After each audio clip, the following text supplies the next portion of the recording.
Hi, hello viewers. Welcome to KSG Travel and Videos. Today we are going to see the Indian beast, which is Indian gaur. The beast will be also called as a bison. The Indian gaur is the tallest species of wild cattle found in India and largest extant bovine. There are about 13,000 to 30,000 gaurs in the world, with approximately 85% of the population present in India.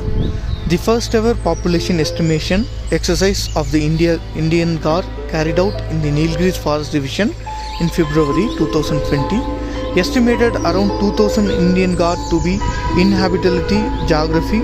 It is native to South and Southeast Asia in India.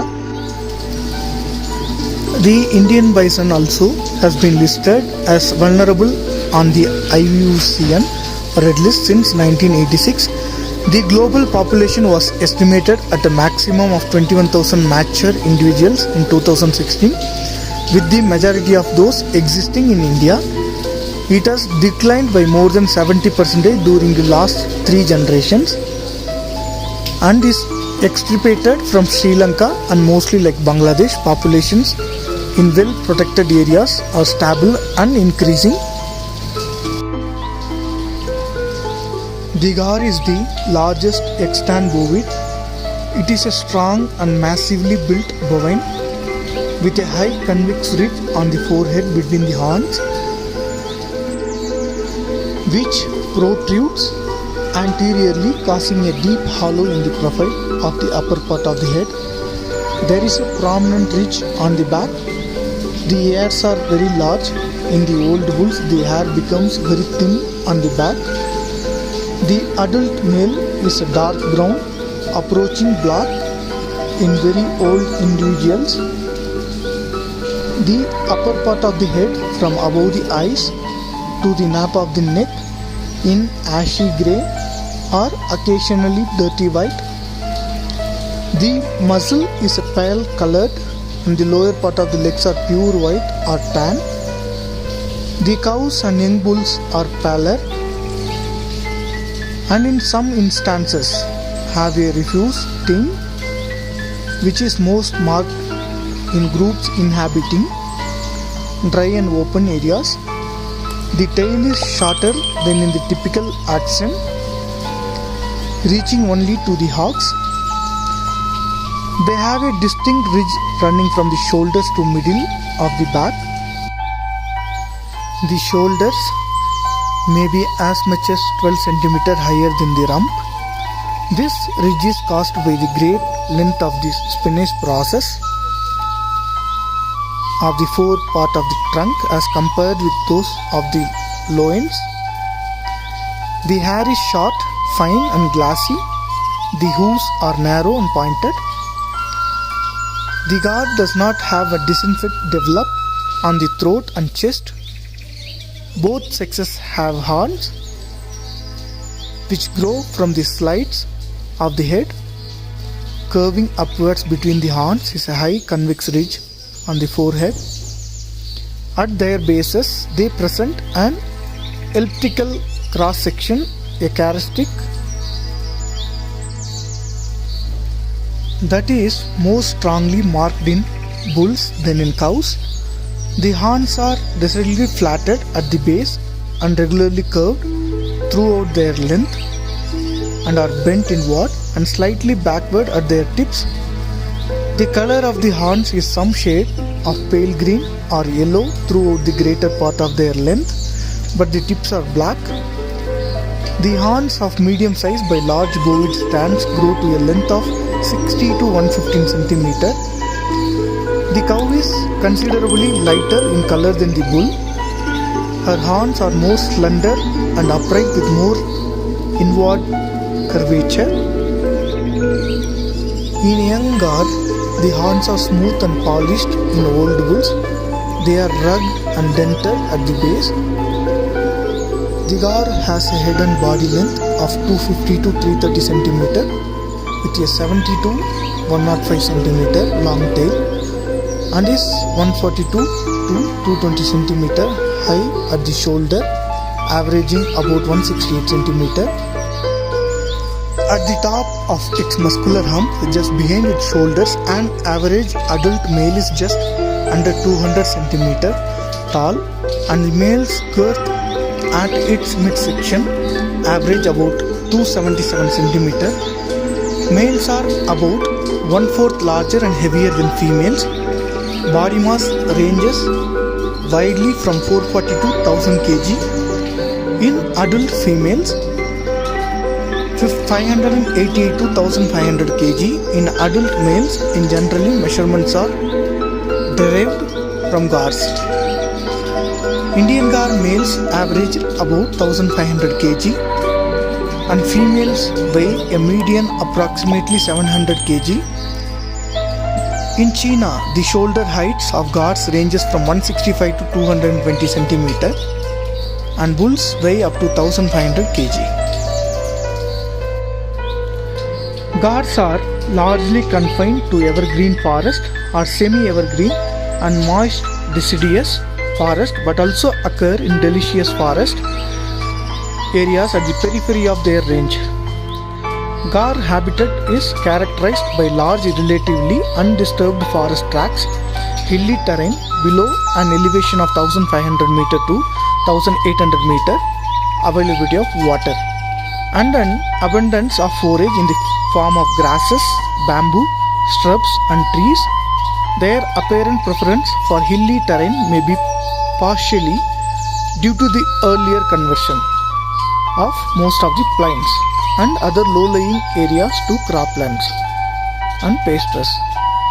They occur from sea level to an elevation of at least 2800 meter. In India, the population was estimated to be 12,000 to 22,000 in the mid of 1990s.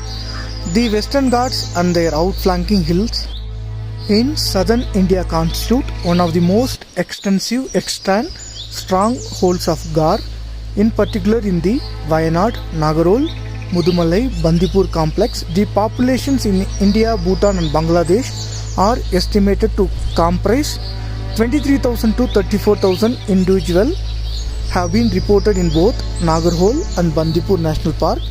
Over 1,000 individuals in Tadoba Andari Tiger Project, 500 to 1,000 individuals in both Periyar Tiger Reserve and Silent Valley and adjoining forest complexes, and over 800 individuals in Bhadra Wildlife Sanctuary. Trishna Wildlife Sanctuary in southern Tripura is home to a significant number of individuals. The gaur grazes and browses mostly the upper portions of plants such as leaf blades, stems, seeds and flowers of grass species, including kadam.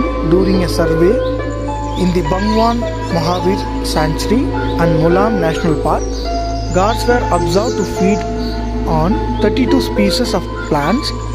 They consume herbs, young shoots, flowers, fruits of elephant apple with a high preferences for leaves. Food preference varies by season. In winter and monsoon, they feed on preferably fine and fresh true grasses and herb spices of the legume family such as stick clover, but also browse on leaves and shrub species such as Indian boxwood, mallow-leaved, grassberry, East Indian screw tree and the chase tree. In summer, they also feed on bark of teak. So, consumption of teak bark may help animals to satisfy both mineral and other food needs.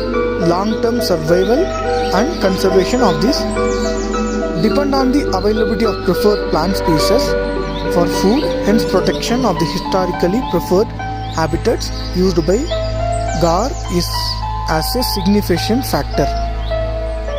Sexual maturity occurs in the gaur's second or third year. Breeding takes place year around, but typically peaks between December and June. Females have one calf, rarely two. After a gestation period of about 275 days, a few days less than domestic cattle, calves are typically weaned after 7 to 12 months. The lifespan of gaur is captivity is up to 30 years. Due to their size and power, gaur have few natural predators besides human leopards, dhole packs and large mugger crocodiles occasionally attack unguarded calves or unhealthy animals. Only tigers and saltwater crocodiles have been reported to kill adult gaur. However, the habitat and the distribution of the gaur and saltwater crocodile seldom overlap in recent times. Due to the decreasing range of both species, a crocodile likely would need to be a mature adult male, more than 3.7 mm or 12 feet and 3 kg or 660 lb to make a successful attack on healthy adult gaurs. Tigers hunt young or infirm gaur but have also been reported to have killed healthy bulls weighing at least 1000 kg. When confronted by a tiger, the adult members of gaur herd often form a circle surrounding the vulnerable young and calves, shielding them from the big cat as tiger rely on ambush attacks. When taking on prey as large as a gaur, they will almost always abandon a hunt if detected and met in this manner. A herd of gaur in Malaysia encircled a calf killed by a tiger and prevented it from approaching the carcass. Nevertheless, the gaurs are formidable opponents to the tigers. They are capable of killing tigers in self-defense. The gaur is highly threatened by poaching for trade to supply international markets, but also by opportunistic hunting and specific hunting for home consumption. In the 1990s, gaurs were particularly sought by Vietnamese poachers for their commercial value in Thailand. The gaur is severely threatened by poaching for commercial trade in meat and trophies. Where gaur have not been disturbed, they are basically diurnal. In other areas, they have become largely nocturnal due to human impact on the forest in central India. They are most active at night and are rarely seen in the open after 8 o'clock in the morning. During the dry season, herds congregate and remain in small areas, dispersing into the hills with the arrival of the monsoon. While gaur depend on water for drinking, they do not seem to bathe or wallow. In January and February, gaur live in small herds of 8 to 11 individuals, one of which is bull. In April or May, more bulls may join in the herd of mating and the individual bulls may move from herd to herd. Each mating with many cows in May or June, they leave the herd and may form herds of bulls only or live alone. Herds wander 2 to 5 kilometers each day. Each herd has a non-exclusive home range and sometimes herds may join in the group of 50 or more. Gaur herds are led by an old adult female. The matriarch adult males may be solitary during the peak of breeding season. Unattached males wander widely in search of receptive females. No serious fighting between males has been recorded. With size being the major factor in determining dominance, males make a mating call of clear, resonant tones which may carry for more than 1.6 km. Gaur have also been known to make a whistling note as an alarm call and a low cow like moo. In some religions in India, where human disturbance is minor, the gaur is very timed and shy despite their great size and power. When alarmed, gaur crash into the jungle at a surprising speed. However, in Southeast Asia and South India, where they are used to be presence of humans, gaur are said by locals to be very bold and aggressive. They are frequently known to go into fields and graze alongside domestic cattle, sometimes killing them in fights. Gaur bulls may charge without proaction, especially during summer when the intense heat and parasitic insects make them more short-tempered than usual, to warn other members of its herd of approaching danger. The gaur lets out a high whistle for help. The gaur was also attached with Indian culture. The gaur is the mascot of the 54th Infantry Division of the Indian Army, which is also called the Bison Division. The gaur is the state animal of Goa and Bihar. The Red Guards were an extreme right-wing parliamentary organization active in Thailand during the 1970s. There are many things we can speak about Indian gaurs or bison. Today, the video which we have posted, we hope it is useful and understanding. The next video, we will come with some wild animal with the details of that. Hope you all like these videos. If you are seeing first time our channel, kindly like, subscribe. If you are liking the video, kindly share with your friends. Tell them to subscribe. Thank you all.